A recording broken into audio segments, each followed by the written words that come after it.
This was one of the most incredible stories I've seen in a while. I'm Better Call Harry here with my desk mate and investigative journalist Anastasia Olmos to tell us about a story that got incredible results. And it's about a topic you know so well, HOAs. HOAs, as Harry likes to say, my HOA is HO Cray. That's not the title of this investigative series. It is HOA Nightmares happening across Georgia. We get tips from people all over the state asking, to cover their horror stories that they're dealing with. This particular story, actually, we didn't get a tip about. She didn't reach out for help.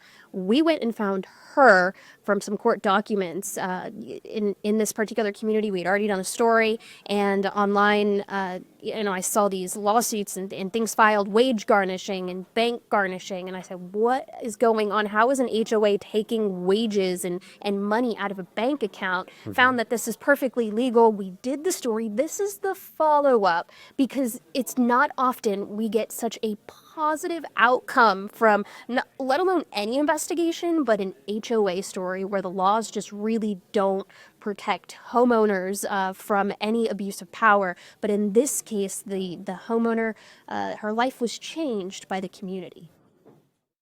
Our HOA Nightmares investigative series details stories of alleged harassment, selective enforcement, lawsuits, liens, and even the threat of foreclosures. Ayanna Fuller's story explained how an HOA can take money or wages from your bank account, but when our viewers heard her story, they stepped up in a way that changed her life, far beyond monetary value.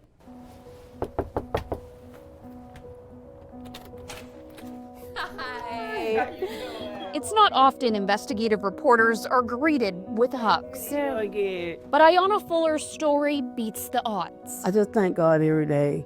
Thank you for waking me up. She was diagnosed with blood cancer in August 2022, and doctors gave her 3 years to live. So every day I wake up after August.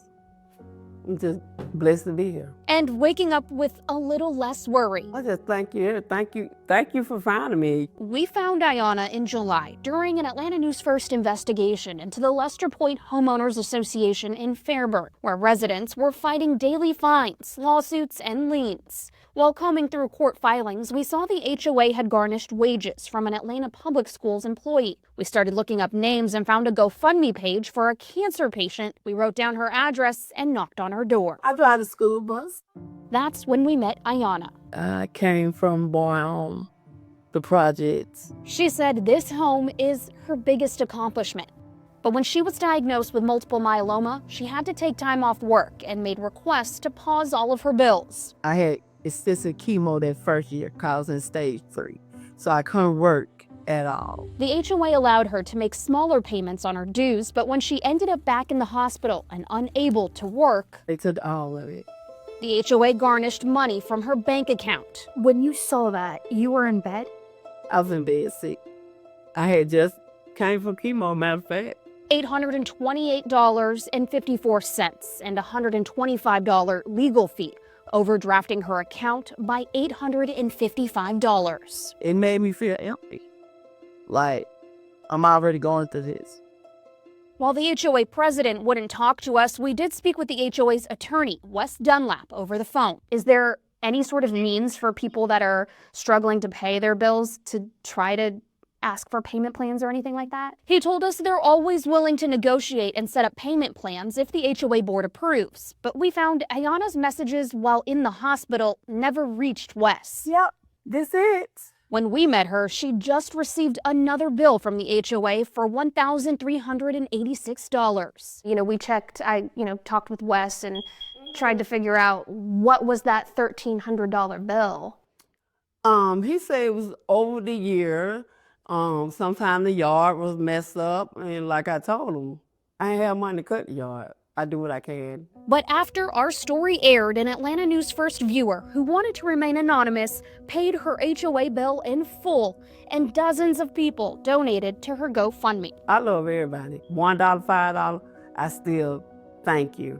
And to the guy that paid the whole thing off, thank you so much. I appreciate it. Ayanna says she's paid off her home insurance, past due water bills, and a credit card. all thanks to Atlanta News First viewers. I was mad at first, and then I like, oh, God gonna bless me. When I didn't even worry about it no more. And here you come, blessing me. Thank you so much for your help. Ayanna receives chemo once a month, but was able to return to work driving the bus this school year. She says she wants to work as long as her body will allow her. And now that people know her story, she's started mentoring other cancer patients on social media, something she says has given her an even greater purpose. I'm Anastasia Olmos, Atlanta News First investigates. It's not often we see an outcome like this. Nope. Did you expect this? Oh no, I honestly, when I first got the email from somebody asking for her contact information that they wanted to help her, I was astonished. I was like, this is a Harry, Better Call Harry thing. He usually does a story and immediately gets an email of a solution, a fix. And I thought, okay, well, let me first figure out what was that $1,400 bill that she had got at the end of the story. Let me figure out what that was for, and then we'll, put you in touch and see if you can help her in any way.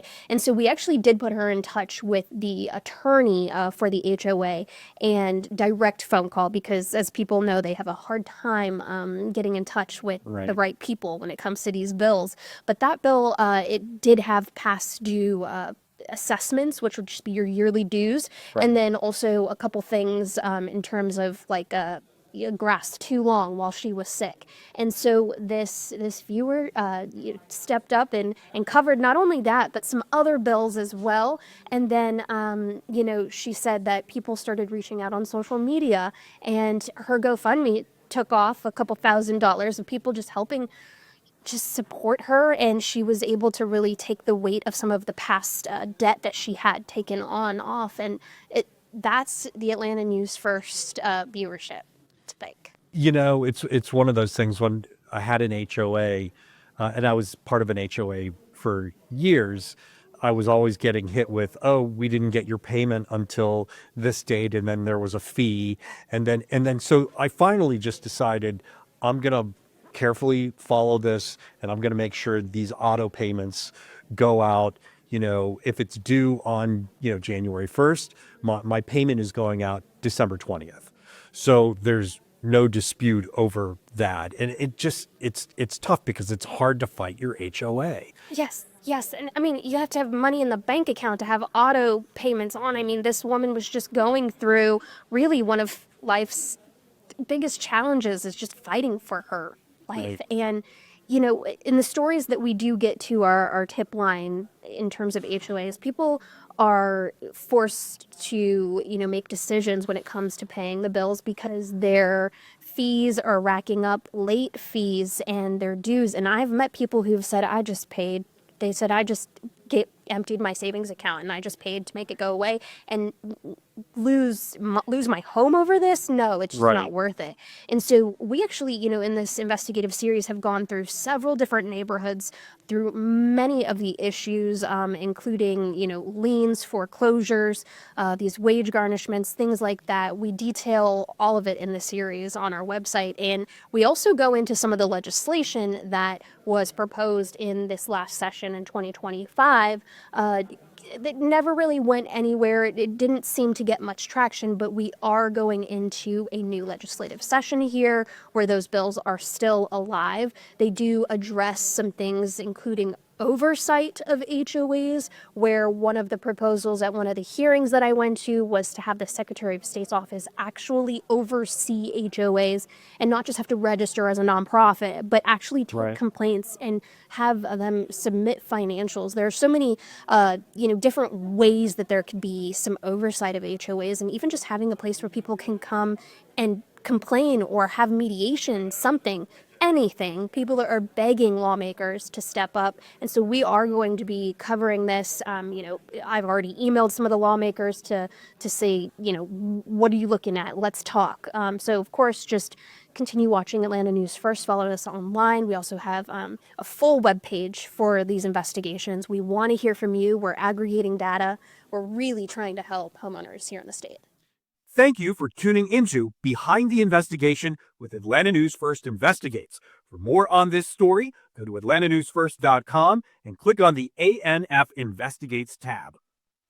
You can listen to more award-winning investigations wherever you get your podcast by searching Behind the Investigation with Atlanta News First. And tune in Sundays for an hour-long episode of Uncovered, where we highlight some of our biggest investigations that impact our communities.